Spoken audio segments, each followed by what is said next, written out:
Geçen hepde paytaxtaki Dayhan ýa-da il içinde atlandyrylşy ýaly Gündogor bazarynyň töwdügärleriniň göçürilmeginden soň häzir bu töwda nokady sökülüp başlandy. Esasan gög önümler satylan bu bazar 2010-njy ýylda köni jygyldyk bazary täze gurulan Altyn Asır bazaryna göçürilenden soň Dayhan bazary ikinji jygyldyk bazary adyny alypdy.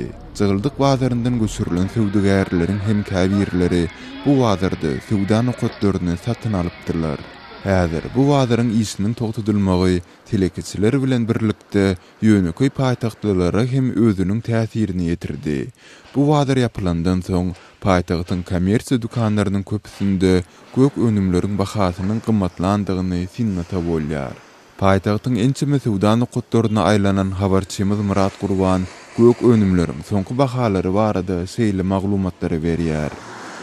Dayhan bazarynyň ýapylmagy bilen paýtagtdaky kommersiýa dukanlaryna haýyt gyçylygy emele geldi. Esasanam gög önümleri azaldy. Käbir dukanlarda olaryň bahalary hem ýokary galdy. Mysal üçin Parahat 2 mikroraýonundaky käbir kommersiýa dukanlaryna kelemin 1 kilogramy öň 1 manat bolsa indi 5-6 manat boldy. Almanyň 1 kilogramy bolsa öň 3 manat bolsa indi 60 tenge ýokary galypdyr.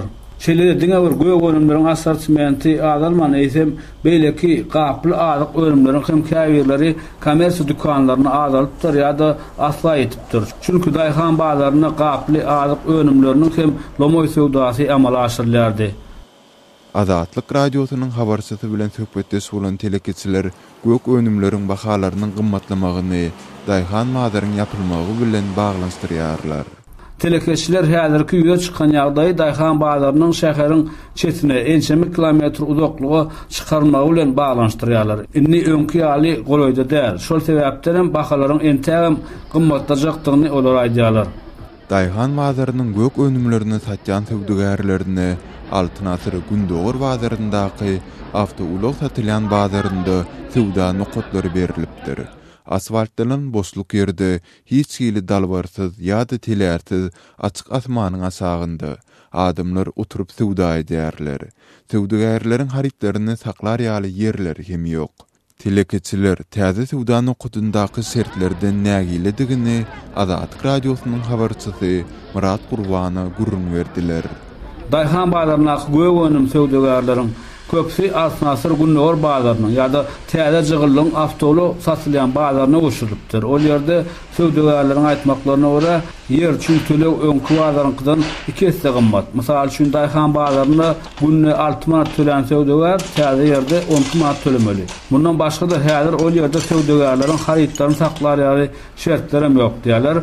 Göçüp baranlaryň töwda edýän ýerleri asfaltynyň boş meýdan. Haritlaryň ýagyndan gorar ýaly iňwäksi bastyrmada ýok. Sol bir wagtda hem paýtagtda ýapylýan bazarlar diňe bir Dayhan bazary bilen çäklendirilmejege meňzeýär.